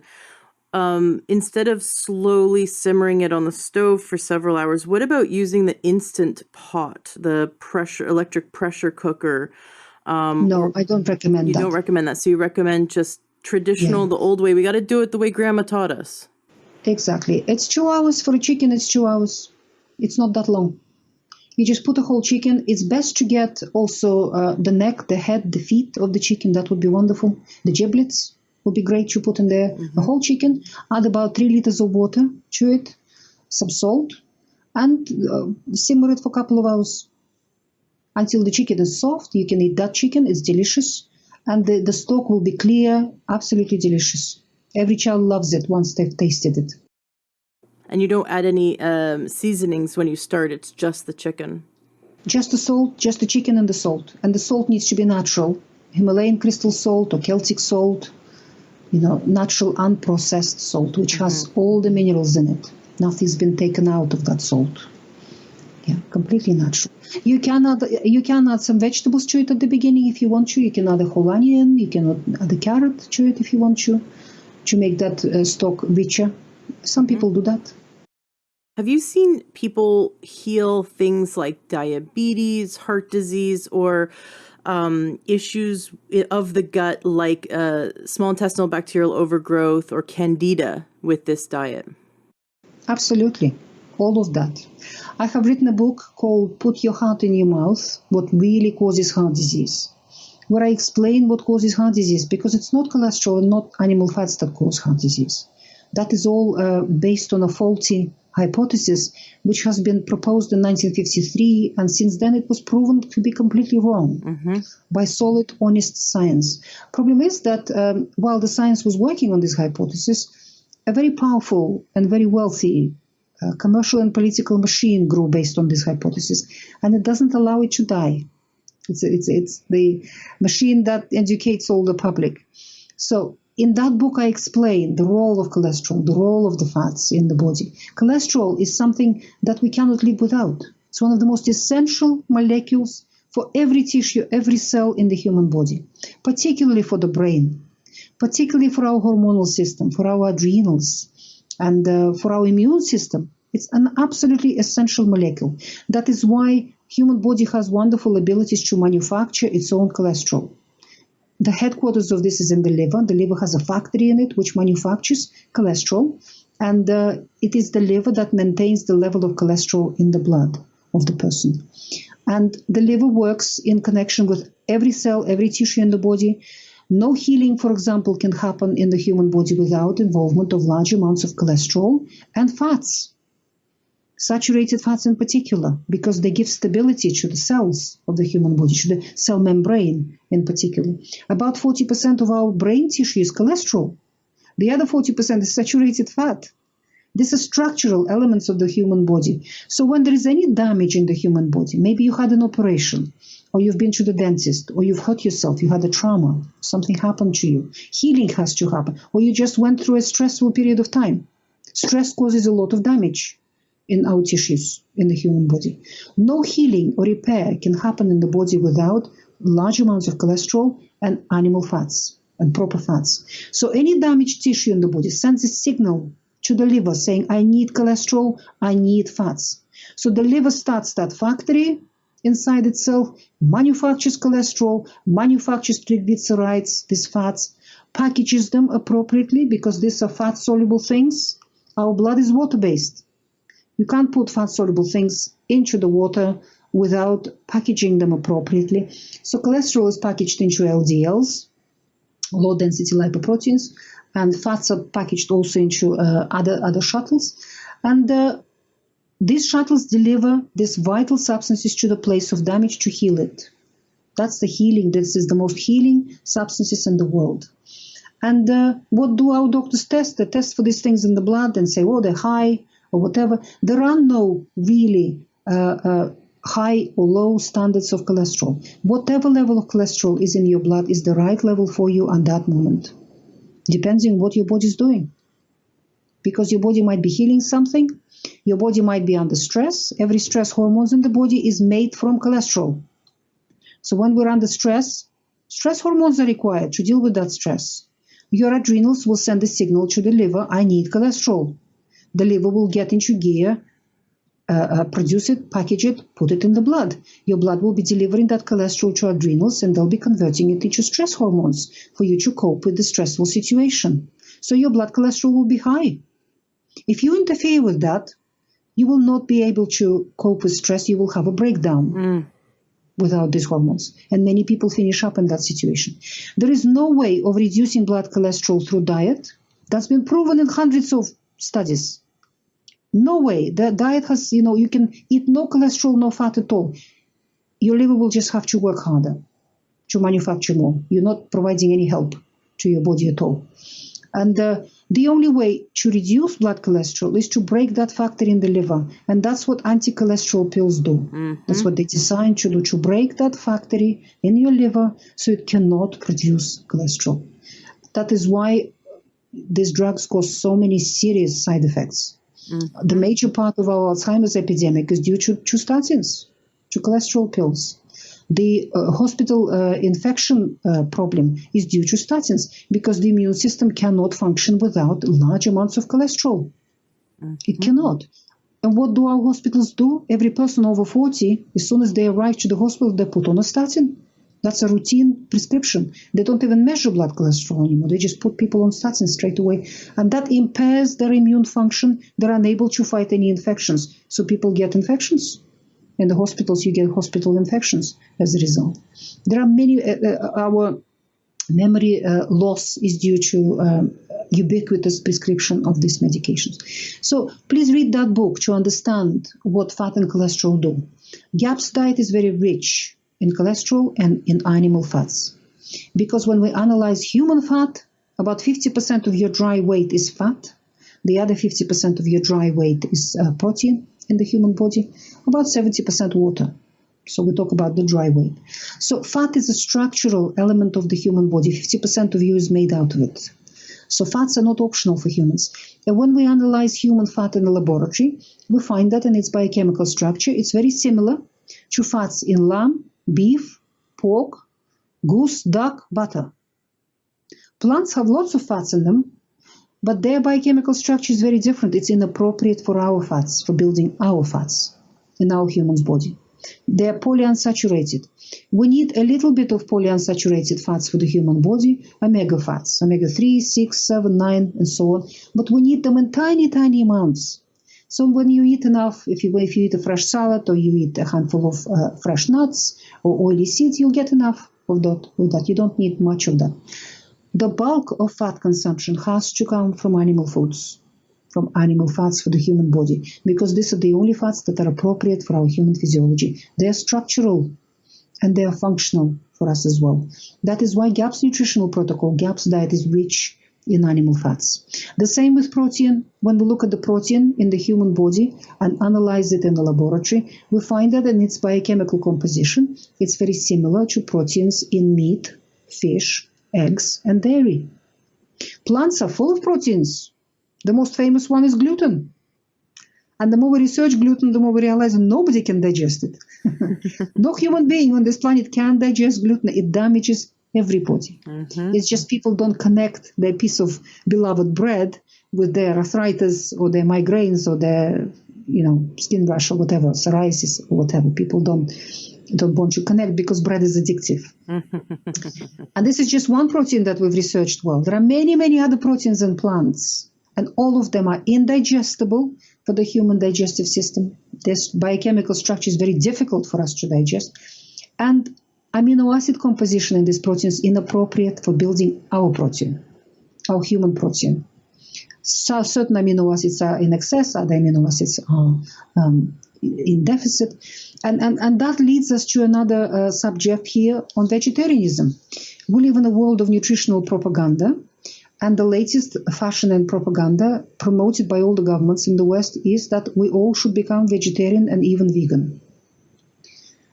This propaganda is political. It comes from the commercial sector of the world, which will gain huge profits if large parts of the humanity become vegetarian and vegan. That is the agrochemical complex.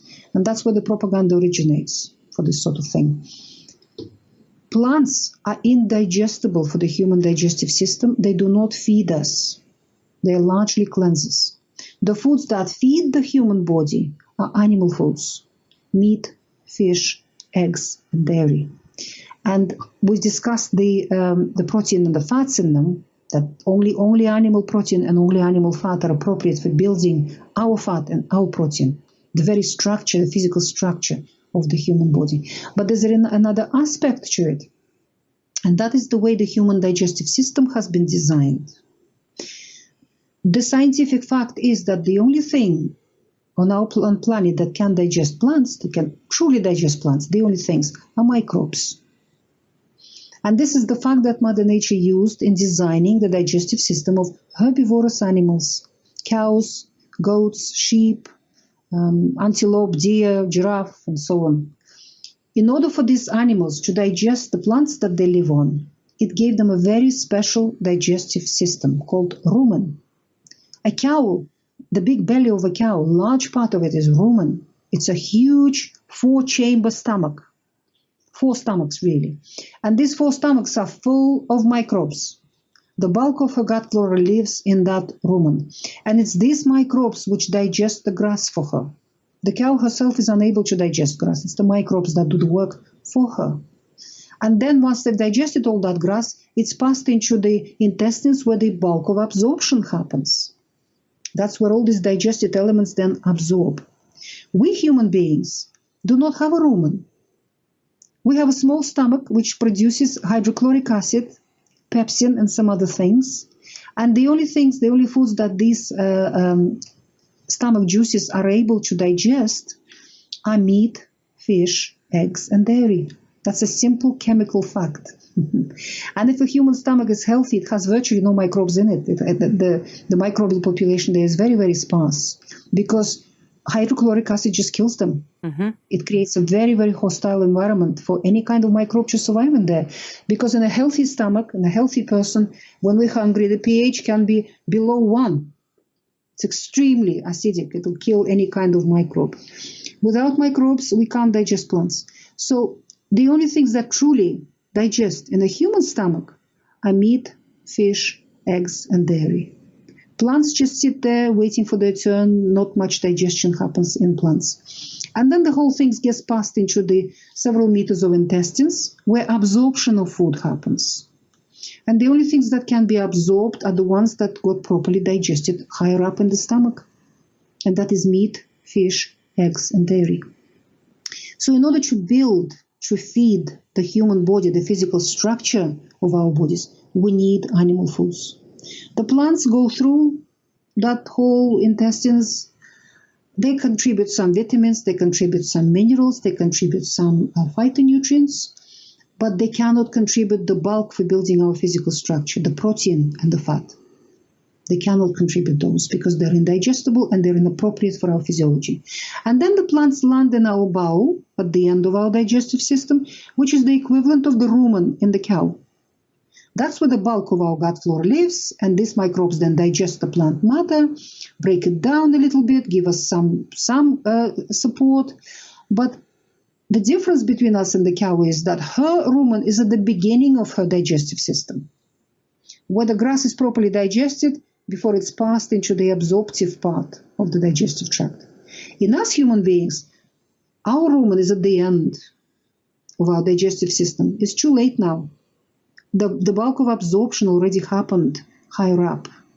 That is why we human beings deride our feeding and building nutrients from animal foods.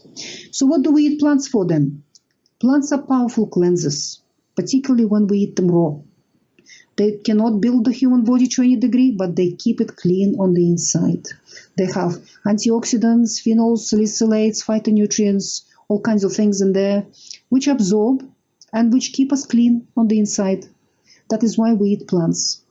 Traditional cultures around the world, through the research of Weston A. Price and some other researchers who traveled around the world and studied traditional cultures, they all knew this fact. That is why they would spend extra effort on obtaining meat and fish and collecting eggs and milking animals. And they learned that plants don't feed them really to any large degree. So they've developed methods of making plants a little bit more digestible. And the major way they did it, it was fermentation. No traditional culture would even dream of eating grains, for example, any kind of grain, or beans, without fermenting them first, thoroughly fermenting them. What are we doing with fermentation or malting? Some cultures malted their grain. What are we doing? We're employing microbes to digest that plant for us before we put it into our digestive system. We're doing exactly what the cow does in her rumen. It's just that nature has already programmed that in the cow where we don't have a rumen. So that needs to be understood. So it is possible to be a healthy vegetarian as long as the person continues eating some animal foods to sustain the physical structure of their body. As long as the person eats plenty of eggs and plenty of high-fat or full-fat dairy every day, maybe fish occasionally, and maybe meat occasionally. And cultures like that, traditional cultures, exist in India, where people. Why do you think a cow is a sacred animal in India? Sure. Because they know that without a cow they would perish. Those cultures. She gives them milk, cheese, ghee, butter, cheese, cream, and that sustained them. And also in India, all of these vegetarian cultures, they all have chickens and ducks, and they eat plenty of eggs. That's where the feeding comes for them. And they're not vegetarians by choice, these people. They're vegetarians out of necessity, out of poverty, because they didn't have access to meat. There are so many people in India. India has always been very densely populated. If they start eating their animals, they'll probably eat them all in 2 weeks or something like that. So they had to, but when they get a chance to eat meat, they don't say no to it. And when they get a chance to get fish, they also cherish it and would eat it. The Western style veganism, the religious evangelical veganism, came with the books of Nathan Pritikin in the 1930s to India and created some following in India. But traditional Indians who are vegetarians, they are vegetarians out of necessity, out of poverty. Veganism is not a diet. It is a form of fasting. You are not feeding your body to any degree. You are cleansing and cleansing and cleansing and cleansing. Many people in our modern world are very toxic. They could do with a period of cleansing. And these are the people who, when they go on a vegan regimen, they start feeling better. Quite soon, in the first few weeks, they feel so much better because a less toxic body feels much better than a toxic one. And also they remove all the processed junk. They remove the flour and the sugar, the bread, the pasta, and the cakes and the biscuits and the sugar.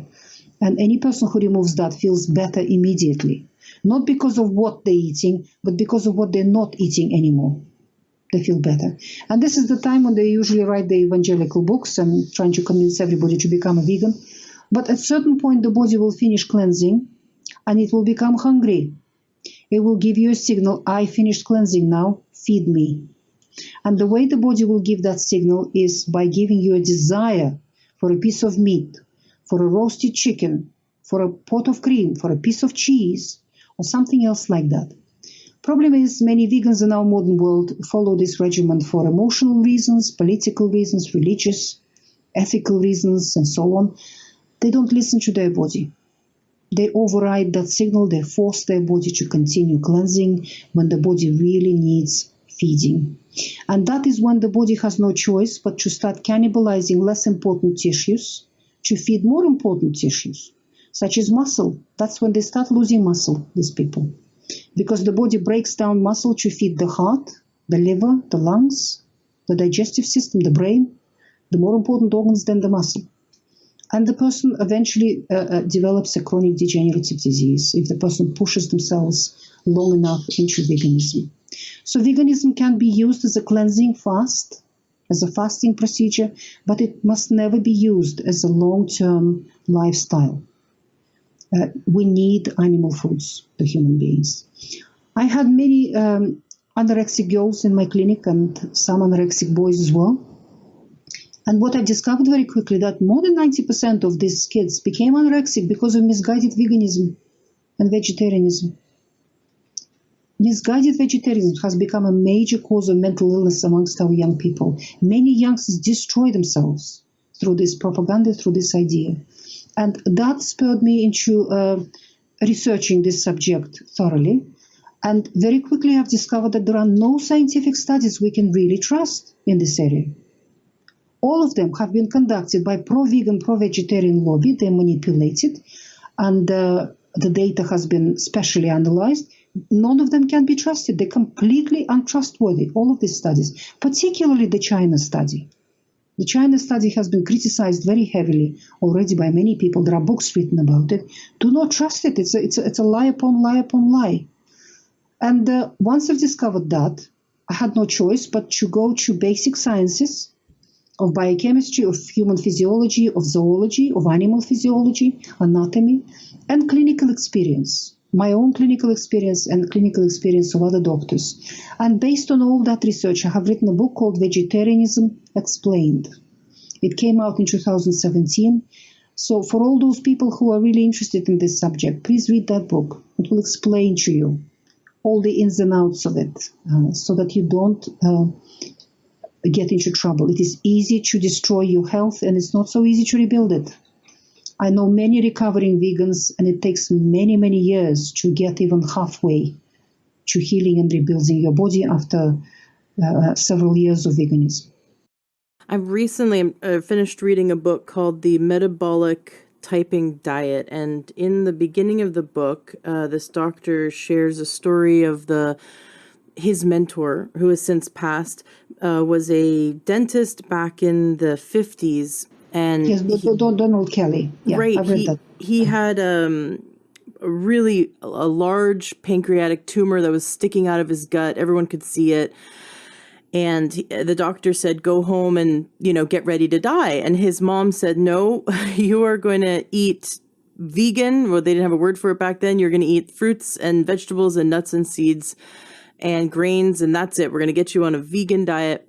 And within months, his pancreatic cancer had shrunk and eventually went away. And so he became a total cheerleader for this diet. And soon, because it was a small town, all the people started coming to him not for dental health, but for diet health. And so he put everyone on this diet. Many people saw huge changes, wonderful healings, but there'd be a small percentage of people that would get worse. And he couldn't figure it out until one day his wife, and this is back in the 50s, so they didn't have many regulations around chemicals, but she was exposed to paint fumes that were toxic and, of course, disrupted her liver and her mitochondria and everything.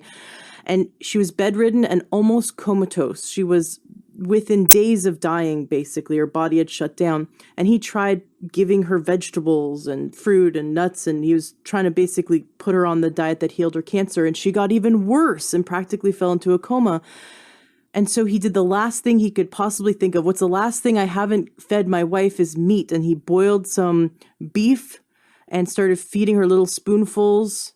And she started to get better. And within a day, she was sitting up in bed, and he scratched his head and thought, this is crazy. How come I cured my cancer with no meat, but 100% meat is what helped my wife get better? And so he basically sold his practice, moved to Washington from Texas, and dedicated the rest of his life to studying diets and figuring out why is it that some people can heal eating this way and other people get worse, and some people can heal this way. And that's the big crux of it is when do we do the GAPS diet? When do we do a vegan cleanse or a raw vegan cleanse? When do we do a paleo diet? When do we do these things to heal certain ailments? Yes, of course. Every human being is unique. One size fits all doesn't work. Every human being is unique. And depending if your predecessors were Eskimos or from Scandinavia or north somewhere, chances are you do need to eat lots of meat and fish and fat. But if your predecessors come maybe from some tropical areas of the world or Mediterranean basin, then you need to eat more carbohydrates. So indeed, every human being is unique, and that's what this book on metabolic typing tries to assess, and has a large questionnaire to help people to assess that. And what it basically has created, that protein type people, carbohydrate type people, but the majority of people are in the middle somewhere. We all mixed type. Most of us are mixed type. The only way for us human beings to really know what we need is to get back in touch with our body intelligence. Because it is your own body that is keeping lots of checks and balances up in the air every minute of your existence. Depending on what you're doing, depending on the season, on the weather, on your stress level, on your age, and in women, depending on the menstrual cycle, wherever you're in the menstrual cycle, depending on all these factors and parameters, your body needs a certain set of nutrients, and it is unique to you. And the only way the body can let you know what it needs at any particular moment is by giving you desire for a particular food, which we must listen to. And then it's essential for us human beings to smell before we eat and to taste, and then listen to our insides and our internal organs, which will give us a feedback after we've eaten it. Does this sit well or doesn't it sit well? And every human being is unique and every day is unique. And what satisfied you for breakfast may be repulsive for lunch, and vice versa with the dinner. I have a whole, in the book on vegetarianism explained, I have a whole chapter which is called "One Man's Meat is Another Man's Poison," where I explain to people how to get back in touch with your inner body intelligence so you can feed yourself properly on a daily basis. Because one day you wake up, depending on the weather, on your hormonal metabolism today, on what you have to do, whether you're resting on holiday, whether you've got an exam coming at lunchtime or something else, you may devour a full English breakfast. Next day you wake up, you don't feel like a full English breakfast. You just a pot of yogurt and an apple will do, but later on. So every time your body will give you a signal what it needs right now. And make no mistake, human body knows the composition of foods on this planet. And it's not going to, if it needs, for example, so much protein, so much fat, so much B12, so much zinc right now, how can your body give you all that information? And even if the body knew how to give you that information, how are you going to go around accomplishing those proportions? Well, human body is kind, nature is kind. It doesn't ask us to do anything so complicated. It gave us tastes. It gave us senses.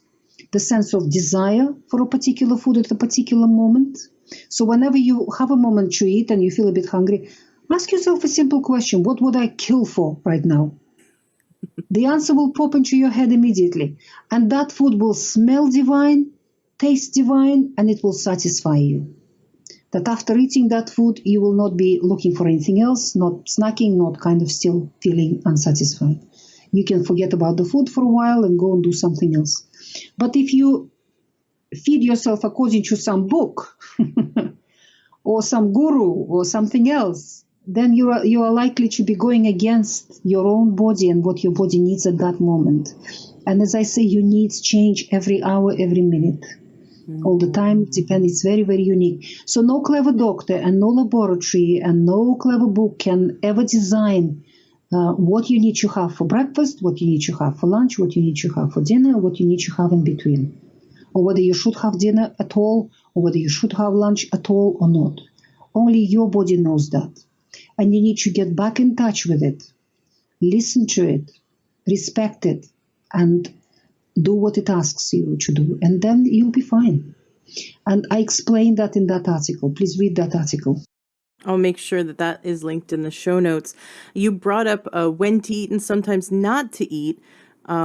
That's an interesting concept because what's really popular now is the idea of intermittent fasting, where we don't eat till like 10 a.m.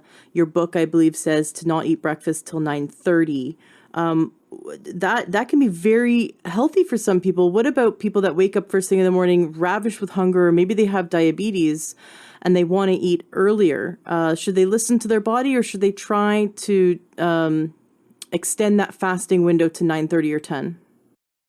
Intermittent fasting, it's another fashion. It'll pass. There are lots of fashions in nutrition. We had many fashions, and now is a fashion for vegetarianism and intermittent fasting. It will pass. There will be other fashions coming in. Listen to your body. Listen to your body on a daily basis. If you're not hungry, Despite the fact that your member of the family laid a huge dinner on the table, you don't have to eat now. Listen to your body, because you can burden yourself with that food, and then it will not digest well, and it will only cause disease. It will only cause problems in your body. Eat when you're hungry. Yeah. And that's right. Listen to your body. Your body is the expert, not the book, nothing. Yeah. So if you woke up in the morning and you are ravenously hungry, of course, have a full breakfast and ask yourself what you desire, because and it takes time for people to recover, because processed carbohydrates that everybody lives on in the world, in the Western world in particular, are addictive. Sugar is the number one addictive substance in the world. The second most addictive substance is wheat flour, particularly modern commercial varieties of wheat, which are 80 times higher gluten in them. So these are highly addictive substances, and a lot of humanity is addicted to them. That is why they crave bread and they crave sugar. And they drink soft drinks and so on. But if you get back in touch with your body intelligence, with your inner body intelligence, you will need to gradually distinguish, is this an addiction, or is this what my body really asks for? I love it, because we are addicted to those hyper palatable foods, the salt, the oil, and the sugar. They mix them together and it becomes this wonderful concoction that makes the brain go crazy for it. So when we first start out asking, what do we want? The brain's like, I want pizza, because the brain wants its crack. It wants its drug. And so we have to heal the gut, right? And start to calm down our senses and think about what does my body say it really wants? Not what drug of choice do I want? What hyper palatable, highly processed food do I want? It's what my body really wants to nourish it, and start to listen to that. I love it. Oh, I could talk to you for hours. It has been such a pleasure to have you on the show. And I really, really would love to have you back, especially after you publish your next book, which I hope that you get lots of time to be able to finish it, because we're excited to absorb your latest book. And of course, all the links to all your books are going to be in the show notes of today's podcast at learntruehealth.com. To wrap up today's interview, is there anything you'd like to say to the listeners to complete the interview? Anything left unsaid, or any homework that you want to impart on us? I would like to say that human body is a miraculous creation. It's a pinnacle of evolution on this planet. It has every mechanism of healing itself and maintaining itself, rejuvenating itself, programmed into it. Trust it and listen to it and work with it, and never lose hope. I have seen so many miracles happening with the GAPS diet alone. Things that have been classified incurable, people recover from. Diseases that have been classified as genetic because we don't know what else might be causing it, people suddenly recover from them, despite the fact that they've got the gene, that doctors have tested and found the gene in the person. The person still recovers. So never lose hope. Never give up. If your doctor hasn't got an answer for you, keep searching, because the answer is probably elsewhere. So anything can be healed, I believe, and just trust in the human nature. In the mother nature and in the design of the human body. Beautiful. Thank you so much, Dr. Natasha Campbell-McBride. It has been such a pleasure having you on the show. You're welcome back anytime. Thank you very much. Thank you for listening. Hello, true health seeker. Have you ever thought about becoming a health coach? Do you love learning about nutrition and how we can shift our lifestyle and our diet so that we can gain optimal health and happiness and longevity? Do you love helping your friends and family to solve their health problems and to figure out what they can do to eat healthier? Are you interested in becoming someone who can grow their own business, support people in their success? Do you love helping people? You might be the perfect candidate to become a health coach. I highly recommend checking out the Institute for Integrative Nutrition. I just spent the last year in their health coaching certification program, and it really blew me away. It was so amazing. I learned over 100 dietary theories. I learned all about nutrition, but from a standpoint of how we can help people to shift their life and shift their lifestyle to gain true holistic health. I definitely recommend you check them out.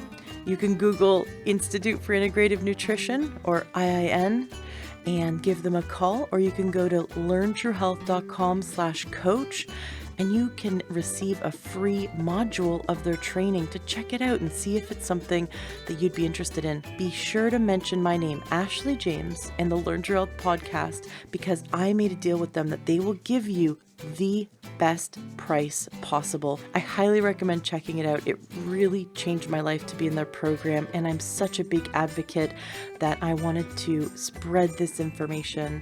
We need more health coaches. In fact, health coaching is the largest growing career right now in the health field. So many health coaches are getting in and helping people, because you can work in chiropractic offices, doctors' offices, you can work in hospitals, you can work online through Skype and help people around the world. You can become an author. You can go into the school system and help your local schools shift their programs to help children be healthier. You can go into senior centers and help them to shift their diet and lifestyle to best support them in their success and their health goals. There's so many different available options for you when you become a certified health coach. So check out IIN, check out the Institute for Integrative Nutrition, mention my name, get the best deal. Give them a call and they'll give you lots of free information and help you to see if this is the right move for you. Classes are starting soon. The next round of classes are starting at the end of the month. So you're going to want to call them now and check it out. And if you know anyone in your life who would be an amazing coach, please tell them about it. Being a health coach is so rewarding and you get to help so many people. Are you looking to get the best supplements at the lowest price? For high quality supplements and to talk to someone about what supplements are best for you, go to takeyoursupplements.com and one of our fantastic True Health coaches will help you pick out the right supplements for you that are the highest quality and the best price. That's takeyoursupplements.com. takeyoursupplements.com. That's takeyoursupplements.com. Be sure to ask about free shipping and our awesome referral program.